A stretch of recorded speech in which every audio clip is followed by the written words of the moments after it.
Hello అందరికీ, ఈరోజు నేను తెలంగాణ స్టైల్లో సొరకాయ సర్వపిండినట్టు తయారు చేయబోతున్నాను. దాని తయారీ విధానం ఒకసారి చూసేయండి. ముందుగా ఒక బౌల్ తీసుకుని దాంట్లోకి తరిగి ఆనియన్స్, పచ్చిమిర్చి, సొరకాయ సన్నగా తురుముకోవాలి. అవన్నీ వేసుకుని ఒక బౌల్లో కొంచెం కొత్తిమీర, కరివేపాకు, అల్లం వెల్లుల్లి పేస్టు, అలాగే వేయించుకున్న పల్లీలు, నానబెట్టిన శనగపప్పు, ఒక 1 అవర్ నానబెట్టుకుంటే పచ్చిశనగపప్పు నానబెట్టుకోవాలి. అలాగే కొంచెం నువ్వులు అవన్నీ వేసుకుని కొంచెం జీలకర్ర, సాల్ట్, కారం వేసుకుని బాగా మిక్స్ చేసుకోవాలి. వేసుకున్నాక 2 కప్స్ వరిపిండి కలుపుకోవాలి.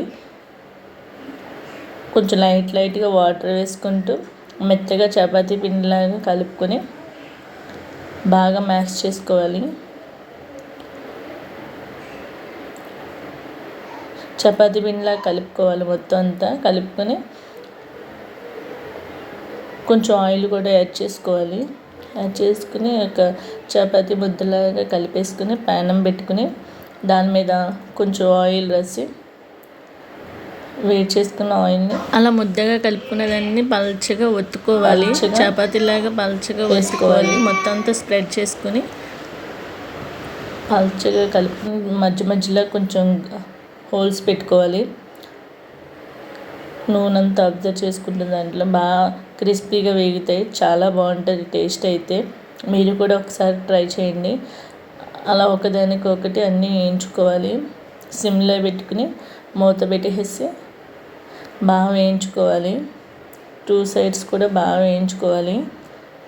అలా అది వేగుతున్నప్పుడు ఇంకో ప్యానం పెట్టుకుని దాని మీద కూడా ఇలా ఆయిల్ అప్లై చేసి అలా పల్చగా ఒక ముద్ద తీసుకుని పల్చగా చేసేసి అట్లాగా హోల్స్ పెట్టేసుకుని దీనికి కూడా కొంచెం ఆయిల్ వేసి పెట్టేసుకోవడమే.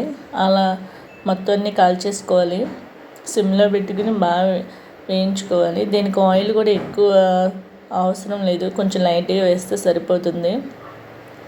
క్రిస్పీగా చాలా బాగుంటుంది టేస్ట్ అయితే. మీరు కూడా ఒకసారి ట్రై చేయండి. ఇలా అన్నీ వేయించేసుకోవాలి ఒకదాని తర్వాత ఒకటి. మొత్తం అన్నీ వేయించేసుకుని ఒక ప్లేట్లోకి సర్వ్ చేసుకోవాలి. అంతే, ఎంతో టేస్టీ తెలంగాణ స్టైల్ సొరకాయ సర్వపిండినట్టు చాలా బాగుంటుంది. క్రిస్పీగా టేస్ట్ అయితే చాలా బాగుంటుంది. మీరు కూడా ట్రై చేయండి.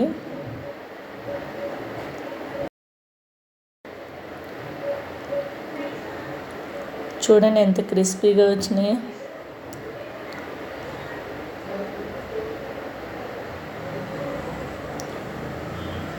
మా బాబుకి తినిపించాను, చాలా టేస్టీగా ఉందన్నాడు. సూపర్ అని చెప్పాడు.